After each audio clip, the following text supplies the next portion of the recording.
So today we're going to talk about staff assaults in prison. Staff assaults in prison.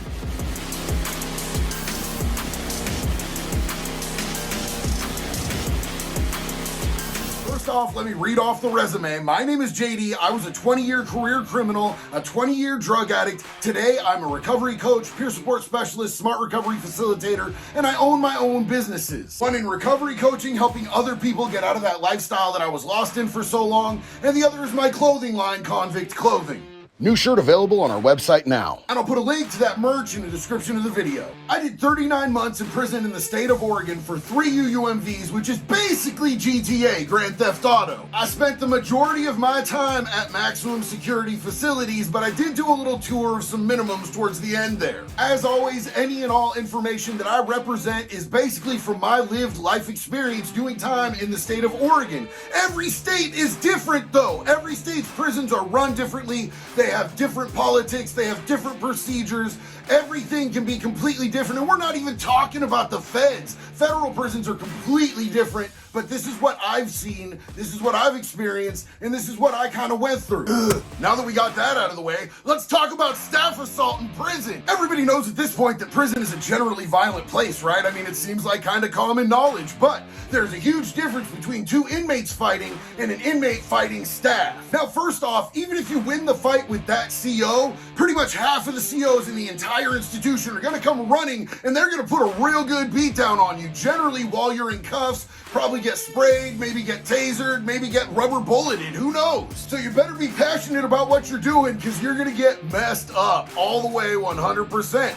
Then they're probably going to charge you with outside charges, which means you're going to go back to county jail, you're going to go to court, you're going to be arraigned, you're going to have a trial maybe, you might just plead out, who knows, depends on the evidence. But if they can prove it on you, they're going to give you more time in prison. It's like a lot to go through just to put a whooping on someone. I know a lot of dudes that did it though, and there's different ways that you can handle that. Like you could do it yourself, hands-on, you could send a crash test dummy or a torpedo, which is basically where you extort someone into doing your dirty work for you, so they take the major whooping and they get the charges, and you just sit back and watch and laugh. And I've seen it done by people who had legit mental disorders like PTSD, and they just hit that fight or flight button with the CO. They just kept coming at them, being aggressive, getting in their face, triggering them, and they didn't really have control of themselves at that point in time. I've also just seen it done by people who are just mad.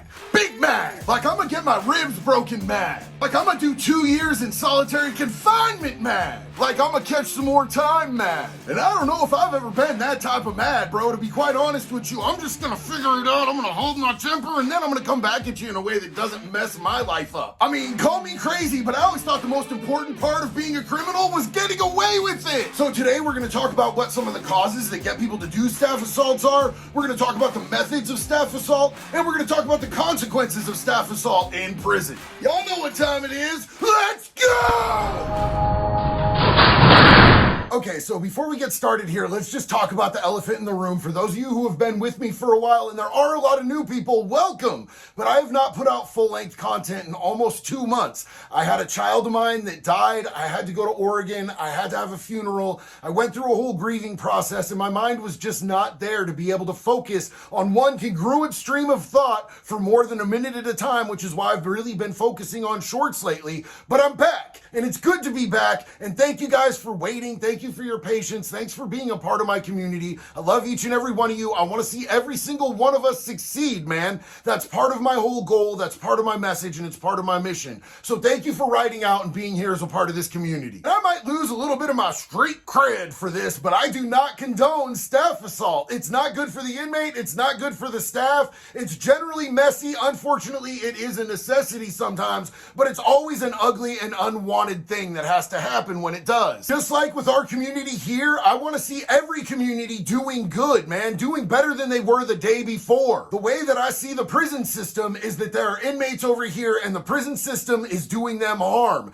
The staff is over here and the prison system is again doing them harm. Do you know the life expectancy of COs? Everybody there is caught up in the machine. They're caught up in the industry of the prison industrial complex, and it's harmful to everyone all the way around. And I know know that I have people that work in prisons who are here watching this. Check this out. Y'all do too much sometimes, and it gets you hurt. And I know there's a lot of people who are convicts or inmates who are watching this stuff, and I'm just gonna let y'all know too. Y'all do too much sometimes, and it gets all of us hurt. Take this from a dude who rarely wears a shirt and yells almost constantly. Y'all need to tone it down a little bit. Like, I get comments, especially from people from the California prison system, saying, Oregon prisons are soft. Bro, good. I like to do mellow, easy time. I'm not trying to make my or anybody else's life harder, unless they're a pedophile. And then I want to make it really difficult. Like, seriously, like, there is too much ego wrapped up in it. There are too many people in that job who think that their job is to punish people. It's not. You're not there to punish people. Doing the time, being locked up, losing our freedom, not being able to be with our families, that is the punishment. Take your ass out if you think that you need to punish people for their crimes, unless they're pedophiles, and then let us do it, because we love it. So this is the why staff assaults happen, because people that work in this job let their ego get to them. They get this much authority over something for the first time in their life, and they want to act all big and bad. Bro, you ain't bulletproof. Trust me. I've seen COs throw people's pictures of their kids and their family on the ground and stomp them with their boots.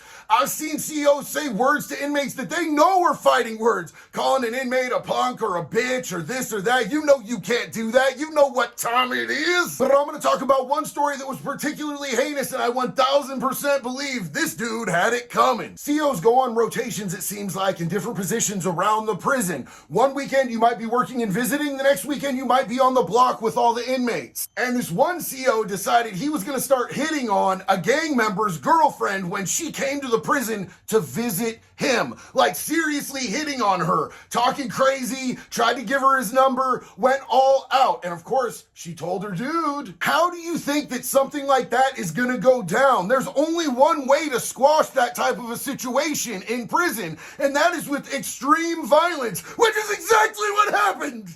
A little bit excited on that one. CO, this gang member, he wasn't in my gang, but he was a friend of mine. He let me know what time it was. He said, bro, I'm going to be going to the hole. I'm not going to be coming back. You probably never going to see me again. I just want to let you know I got love and respect for you, homie. I'm like, oh no, bro, tell me what's up. And he explained the situation to me, what the guard was trying to do with his girl. So what you finna do, homeboy? He got the biggest piece of metal that he could. He got to sharpening, and then he dipped it in piss and shit. You did what? And old boy was not joking. He ended up running that right up inside this CO. So not only did he get stabbed, but it got brutally infected. I don't know if that CO lived or not. I honestly don't care. He messed up. That's on him. But they took old boy out of that institution, and I never seen him again. That was an unfortunate scenario that could have been avoided, but at the point when the guard did what he did, it was absolutely necessary. Maybe not with the doo-doo, though. That was extreme. But those are the type of people you're dealing with in there. Extreme people. You should know better. You're supposed to be a professional. Now, like I said before, I've also seen staff go into people's cells, doing cell searches, throw their pictures of their kids, their mom, their wife, their dead dad on the floor, and start stomping them with their boots. Why do you think that's necessary? Who do you think you are? What do you think that inmate has to do to you now? Why would you put them and yourself in that position? You stupid and trifling, bro. I seen staff assaults over that. I seen staff assaults over people getting their parents denied visiting.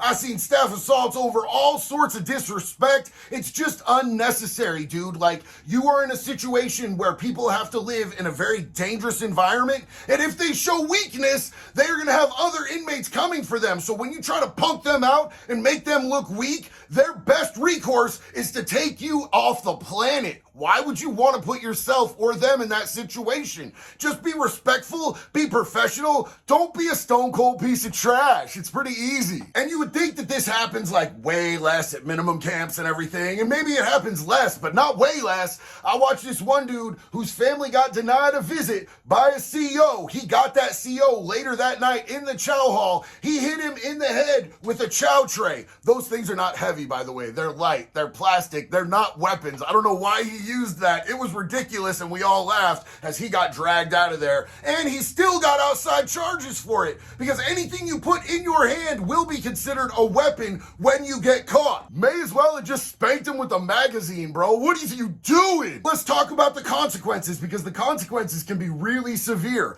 I've never seen a staff assault where a bunch of COs didn't get involved and just start kicking the crap out of a person. And they're almost always cuffed. I've seen dudes pepper sprayed after they're cuffed. I've seen dudes tased after they're cuffed. I've seen dudes shot with rubber bullets after they were on the ground in cuffs, complying completely. But once you hurt a CO, they're gonna put it on you. It's just what happens. And honestly, that's the low end of the consequences. I'll take an ass whooping over more time any day. I would prefer it to more time in the hole too. But the hole is the first thing that's gonna happen, man. They gonna drag you in there after they whoop you down. They gonna put you in the hole. You're gonna do at least like 6 months in the hole. In Oregon, they send you to IMU, which is like an 18-month program. And then if you're lucky, you get to come out. So you just spent 2 years in solitary confinement. Dude, that's the worst. And they will absolutely drag you in transport back to county. They will charge you with an assault on a Leo, and they will give you more time for it. It will absolutely happen. It's almost inevitable. I've seen dudes with 90 days left end up with another 4 or 5 years tacked onto their sentence for a staff assault. It's ridiculous. So honestly, in my opinion, the best way to do it is put it off on a chomo. Extort a chomo into assaulting the staff for you, so they still get whooped on and you just get to sit there and watch the chaos. I cannot tell you how gratifying it is